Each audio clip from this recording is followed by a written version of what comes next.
This is our hero Hitchens here. And he just is a perfect example of how useless men are when it comes to fighting for their own issues. You know, he was such a dog for, fighting the religious battle, right? The guys who, they want to control you. He's there to be the bulldog that fights back. But as soon as like feminism back in 1994, what is he? He's a simpering dog by then. I mean, let's hear some of this. I think I was certainly one of the very few men who I knew, maybe the only one, who had any sympathy for the tempestuous Mrs. Bobbitt. Because if you recall, the first... He had sympathy for Mrs. Bobbitt, this low-life woman who cut a man's genitals off. I have no sympathy. She should have just got up and left. That's what happened. In case you didn't know, that was the famous 90s case where she claimed her husband was abusing her and she cut off his dick and threw it away. If he was really abusing her to the point she'd ever think of that, she'd be too afraid to do it. This is someone who simply attacked her husband in the most vile way she could, and she got away with it. Statement that she made, basically a poor woman, fairly uneducated, an immigrant to this country, not very powerful. Who gives a shit if she's an immigrant? If you're an immigrant and you steal from someone, you're a thief. They don't allow for you being an immigrant. Not very well plugged in, not very well connected, very unhappy and lonely. So what? Also, if she's not unplugged and not connected, it just means she's a housewife leech. She's one of these women that looked for a high status man in America and leached off him. I feel no sympathy for her. The first statement she makes to the police about the organ which she'd separated from Mr. Bobbitt was that while it was attached to him, it had been pretty much no good to her. That, as she put it, he always finishes first. Wow. So he's making a joke about this man being mutilated. Oh my God. This is pathetic. This is how pathetic men are. First and never cares about me. In other words, it wasn't that she felt threatened or menaced by this said organ, or cudgeled or brutalized by it, but sort of let down. Good. It's so you just admitted that this woman wasn't afraid of this guy. She wasn't being raped or anything. By it, disappointed by it. I thought more men should have paid more attention to that.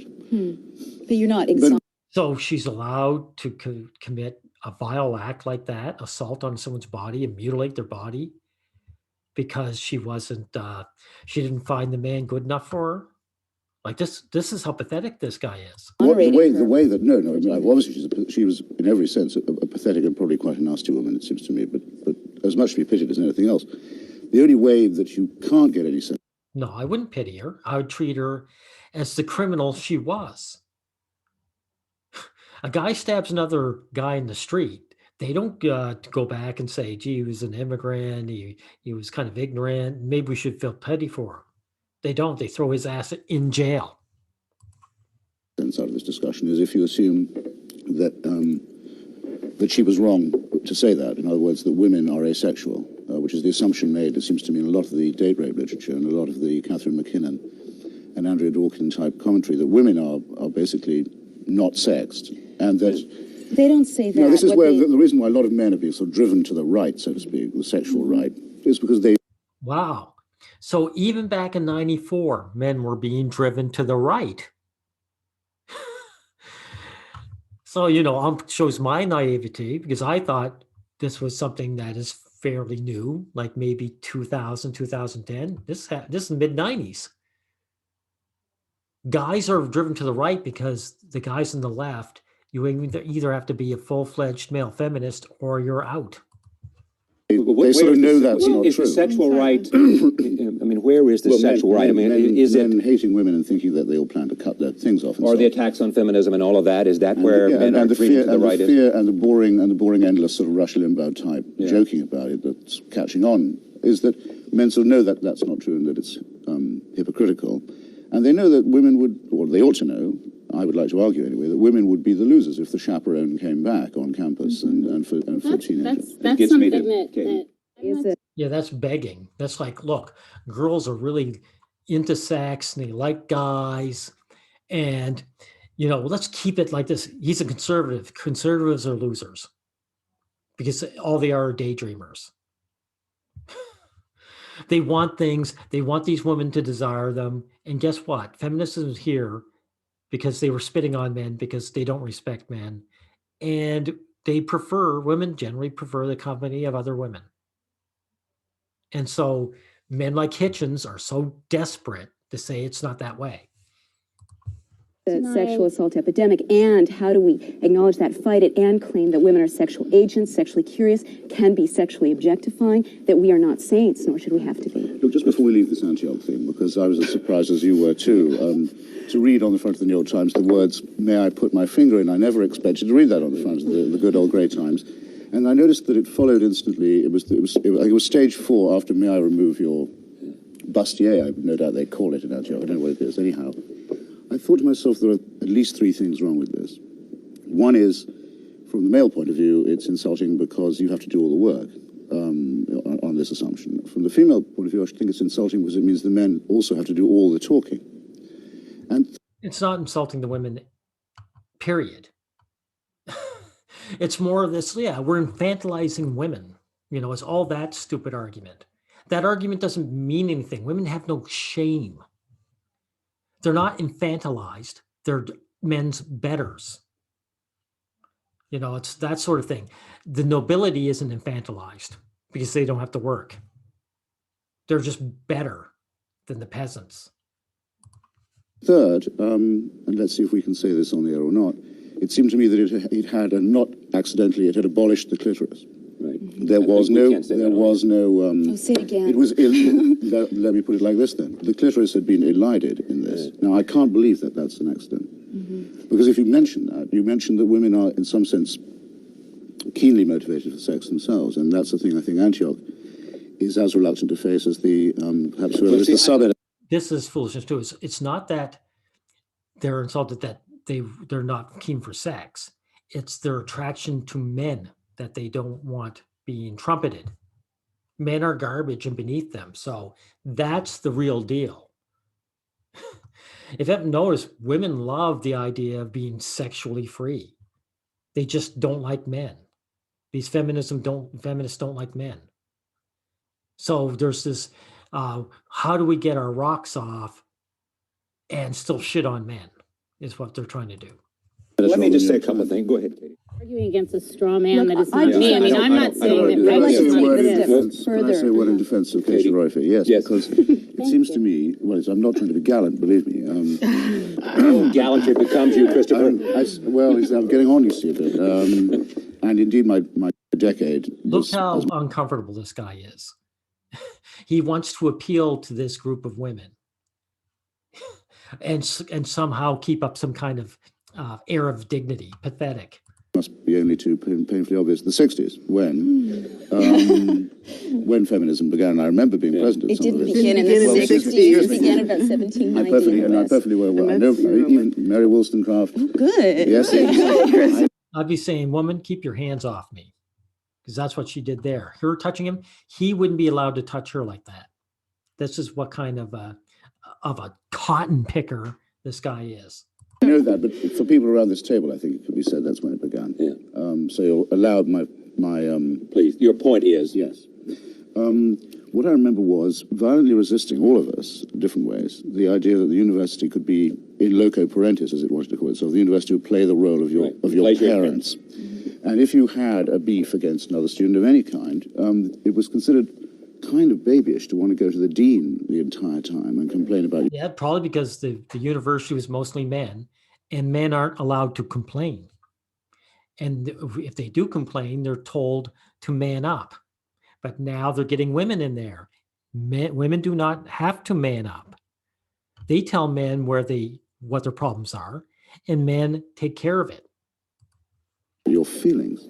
But now it seems to me that not just on sexual matters, but on quite a lot of other things lumped under the heading of correctitude. Everyone in the university seems to want to have more authority over themselves, have more complaints procedures, to have more therapy and more litigation. And I would say, for heaven's sake, there's enough of all that in the wider society as it is. And you can't justify this by reference to microorganisms, I'm sorry to say. It's not viruses that are making people behave this way. It's a regression to infantilism that's going on. And I think it's a... There you go. And there's more of this bullshit. Regresses to infantilism. For one thing, men aren't allowed, but women are. This isn't infantilization. Let's kill that term. These women are complaining because they're above the men in the universities, and they can make their complaints turn into consequences for these guys, because these guys are cotton pickers to these women. So he's trying to frame it like, please, girls, this is babyish behavior. You're an adult. Please use some decorum. Has it worked? This is what, 26, 27 years old now? It's only gotten worse because it's not about infantilization. It's about women throwing their weight around. Hitchens, you loser. real shame. Crying And shame. that's what I'm saying is So that we morally, I thought she made that point we should excellently be in her taking book. responsibility. No, I think you can be much more affirmative than that, Tad, if I may say so. I mean, I don't think I know any guy worthy of the name, so to speak, who hasn't at one time or another in his life said to another guy, you heard her, you heard the lady, leave her alone. Shut up.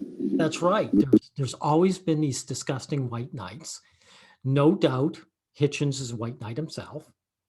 A woman can mouth off to a guy, and if he defends himself, there's some low-life scumbag coming to her, not coming to her rescue, coming to be a silly little attack dog. And these women puke on these attack dogs. They like their use, but they have no respect for them. Move on, you know. I mean, that's part of what it is to be a man, is to be able to do that. But And also, There, yeah, see, he just admitted it. Part of being a man is being a woman's little servant. And it's not even like a nice servitude where you're fetching something. You've got to be brutal to another man. You've got to take another man down. This is a bum fight. That's what a white knight actually is. He's a bum fight contestant. He's a guy who punches out another guy for a woman's amusement. And in this fight, he might get his ass kicked. So he gets less than nothing. therefore, I think, and by the way, can I mention a piece I've written, since everyone else is plugging this? Go ahead. I've got a piece coming up soon about the work of a feminist author who isn't here, but who I admire very much, called Elizabeth Fox Genovese. If he admires a feminist, he is pathetic. He's a groveler. There's never been a good one. Feminism is a hate movement. So any man who backs it is a slave. What's that old saying? Anyone who serves evil is a slave. And she's reviewed you, in fact, hasn't she? I think so. Now, she says one of the reasons why so many women are not describing themselves as feminists these days is because it's not relevant to them, because the struggle for existence... No, women don't describe themselves as that because they're good chameleons. They don't want to trumpet out to men that they see them as beneath them and that they don't like them and they have contempt for them. That's why. If you want a guy to work nicely, what's that old expression? You attract more flies with honey than, what's it? This vinegar. Yes. You attract more flies with honey than vinegar.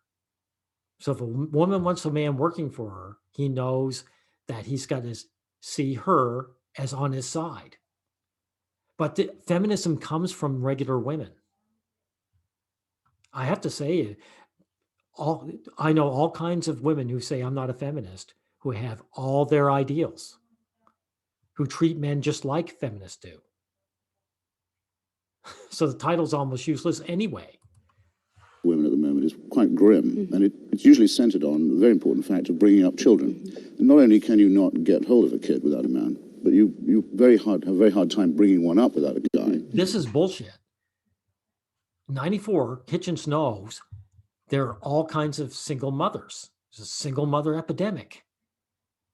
Once the welfare checks came in, that's it. The women said, I don't need this guy.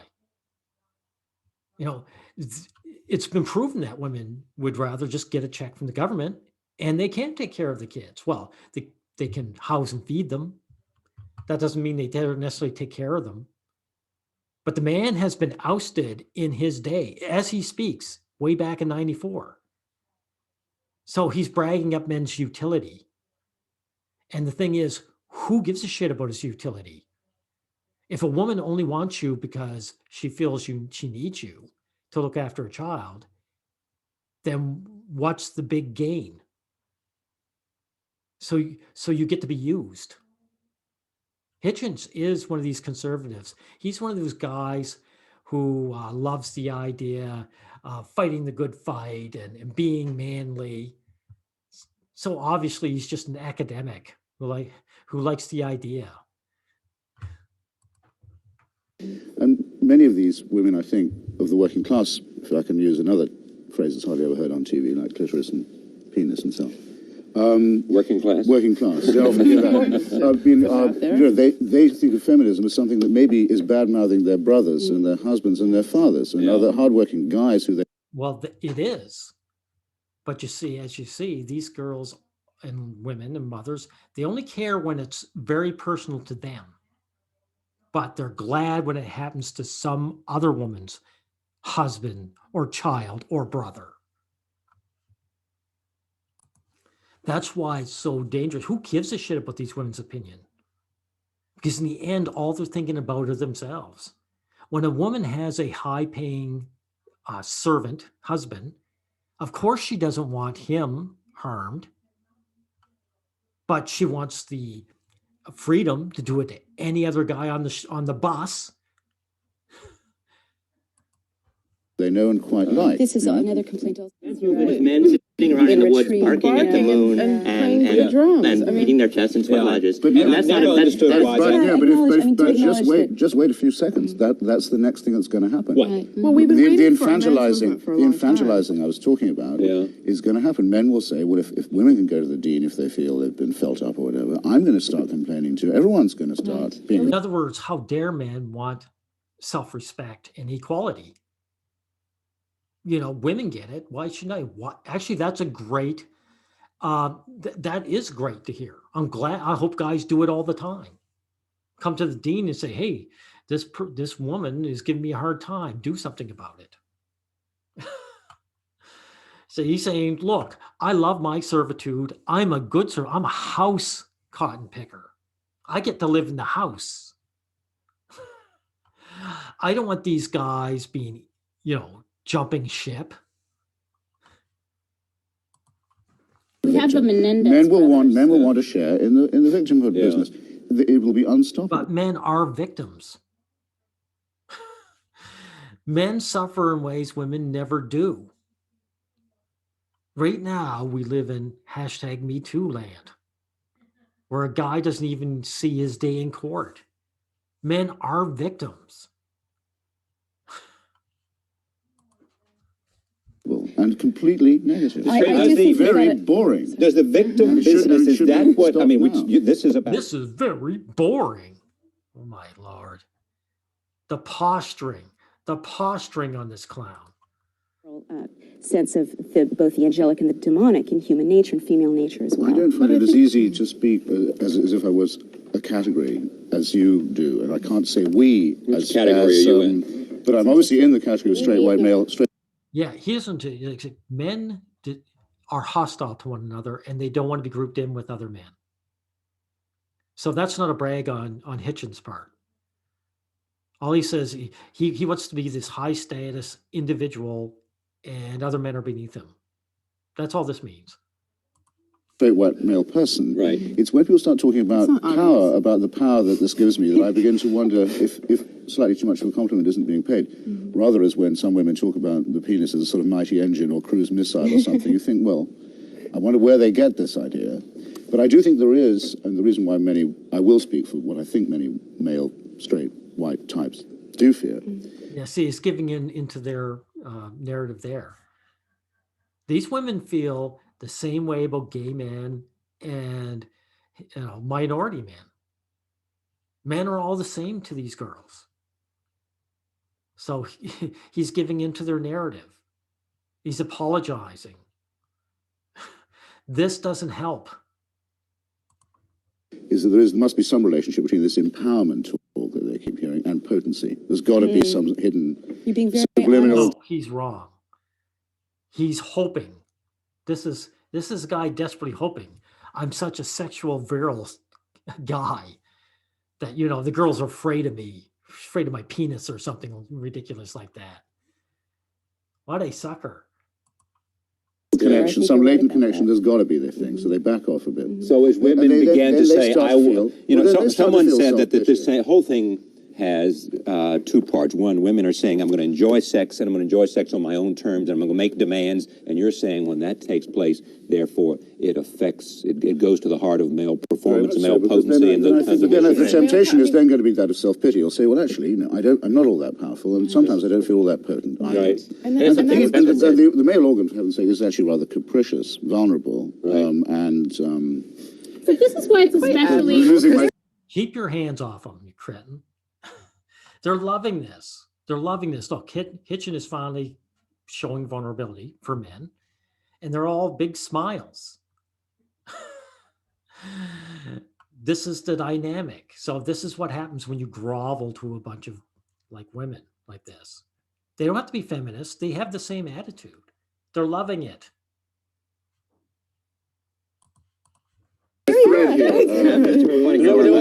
Stop. Why are you both are sort of relishing and reveling in the fact that he's talking about male performance and male potency? Male vulnerability. There you go. He's bringing it on himself. You're reveling in it. They are. Because the thing is, these women want the right to have any sex they want, but they have disgust to the male partners. That's something that neither of these guys ever admit, or that guy either. None of them. Women also want this organ to be in good shape, is what I'm saying. Because without testosterone, I'm sorry to say, none of us could be here. Oh, well, that's very Pogli-esque. I mean, I don't think that, male testosterone has... I don't find that any great insult, actually. But I mean, I do think you don't have to be Camille Paglia or indeed me to say it's a truism. I'm making an animal rights point, basically. I mean, we are an animal species. We are programmed to reproduce. Men particularly are programmed to inseminate. They can't, so to speak, help. Yeah, biological reductionism right here. We can't help ourselves. Here's my apologetics. We can't help ourselves. We're made. And I've said it before. If it's all about reproduction, how come guys hook up with women who say, I don't want children? There are marriages where the woman just doesn't want children. And guess what? They don't have children. The man doesn't leave. There's so much more going on here than just basic reproduction. Men validate themselves to the opposite sex. That's what never comes out with these guys. Someone like Hitchens could never say that. I don't think he's even aware of it when he was alive. That's just as well, really, because without testosterone and erections and other things of the sort, none of us would be here. Now, I think that, rather as you pulled... That is a total non sequitur, because the girls could say the same thing about their uteruses. Stupid. Me up by saying there was feminism before the 60s. I'm quite ready to acknowledge. I think that point was understood before Camille Paglia. The reason why he's talking about the 60s is that's when it really became toxic. I mean, it was always toxic, but before the 60s, the women were still shacking up with the guys. They felt exactly the same way as these people do, these women do, right? It's just that they didn't have the easy nuclear age lifestyle to really show what they really think of men. So it really, this era does belong in the 60s. It did start in the 60s. Well, but I think... Would you agree to that? Well, an assault on their maleness and manhood. And that's where we need to go. And if that's true, then we ought not have this conflict that you talk about, this rage that's setting in. There will be conflict, but it need not be a war. In other words, nature is dialectical, right? And if you marry a man and a woman, you don't get a synthesis of male and femaleness. You get either a boy or a girl. Right. I think you were going to say something about power imbalance. Well, I'll come right back to it. Let me first. Sorry if I... No, but finish the point. I'll come right back to Rebecca and then. I'm happy to yield, but I was merely going to say that what I was said about Elizabeth Fox-Genovese's point about all the men that there have to be in a woman's life, apart from sexually, and the number of masculine roles that men can play for women, holds true conversely. I mean, men have platonic girlfriends who they like, they have mothers, they have sisters, daughters, even, things like that. Their relationship with women is always going to be extremely complicated, but you can't reduce it to a conflict of interest. See, I think objectification is an absolutely stupid word, and I'm fed up with it. I think it's being overused like empowerment. But it is a conflict of interest. Just because a man has mothers and daughters and sisters doesn't mean anything. Now, women have general contempt for men. At best, it's indifference. At the other extreme end, it's hostility. You can't deny that. Well, he's trying to. When I look at that picture, if you want to hold it up again. Yeah, no, I don't regard Miss Crawford. What I see there is not just a sexual object, though undoubtedly she is an object. Everyone else is an object to everyone else. Yeah. But I also see a subject. I mean, she's a great subject. This is more apologetic.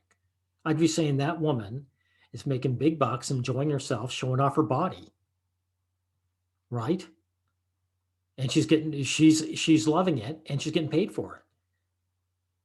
He said, there's nothing that this woman made her own choice, whoever's on that cover, and it's up for, I'd be saying to these feminists, go stop her then. Don't talk to me as a man, go stop her. They're not going to do it. Because if these women were showing off, they might do it as well, if they could. Sex is a great subject. Right. Women are, in male conversation, a tremendous subject. I'm told the same is true the other way around. And yeah, well, she did make that point about. In other words, if people talk a little less about themselves and how the personal is political and the whole area of contestation is all to do with their own psyche and their own needs and dreads and feelings, and a bit more about society how much of and others, I think we might get on a lot better. Such a hard conflict to do for most of us. It depends on how much trust. My God, I sound old-fashioned. I mean, and crusty too, but just like there used to be an argument, among feminists, but can it be true that the story of O was written by a woman? You must have all had this argument at some point and read it. And so I think it's very clear it was written by a woman. But I think it was written by a woman with men in mind. Some women will admit, we might even ask you, since we're letting it all hang out, to having rape fantasies that aren't completely pleasureless. But that's up to them.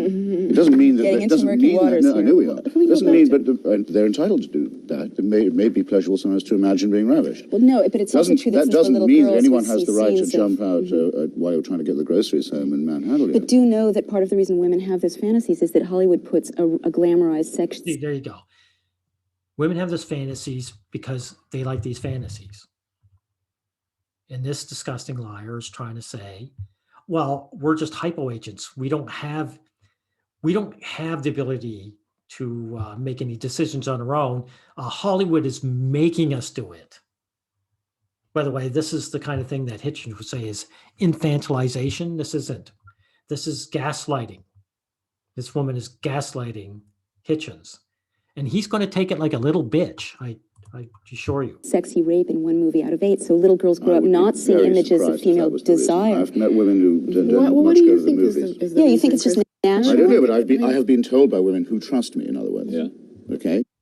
Romance novels are full of men dominating women. And women buy them.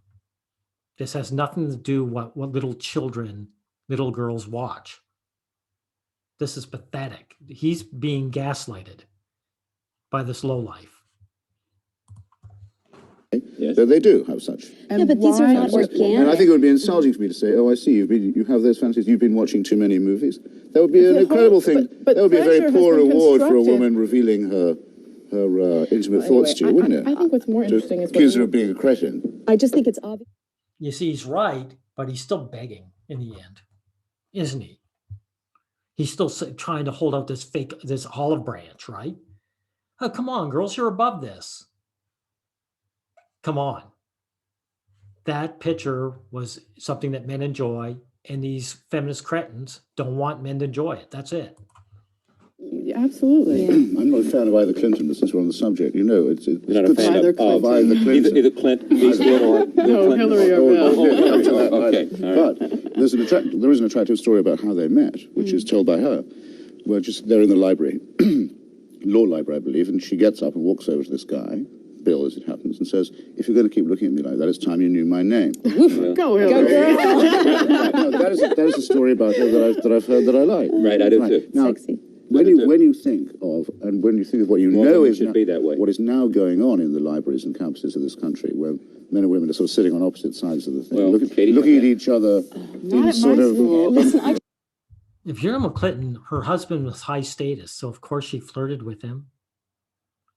What's happening now isn't because it's changed, it's because the average guy going to college is low status, and the girls there don't want him looking at them. That's what's going on. So this is a stupid story for him to bring up with, a stupid example. Juvenile fear. I'm glad to hear it. You know, totally right there. there's a very important counterpoint to that, which offends a lot of civil libertarians of all genders, which is not the redefinition of rape, but the redefinition of evidence, and the idea also that you can be accused by someone whose name you don't know. Right, that's problematic. I think that It's criminal, and the criminal justice system has adopted it. So he's just going to politely talk about this. That's pathetic. He should be saying, at the very least, that has to be stopped. This is criminal. That, man, what a milquetoast Christopher Hitchens is. I'm going to repeat that. Christopher Hitchens is a milquetoast. Sorry, I have to say was. He's not alive anymore. Anonymity of the one, in other words, corresponds to the proclamation of the other. You can be accused by an anonymous person. I think we're dealing with it's against the Constitution. We're not really. Well, it's over 25 years and it's still going on. Wow. My God. Joking about it. I'm going to end this off here. Hitchens, so typical for a man. So typical. He puts up all these fronts about fighting the good fight against religion.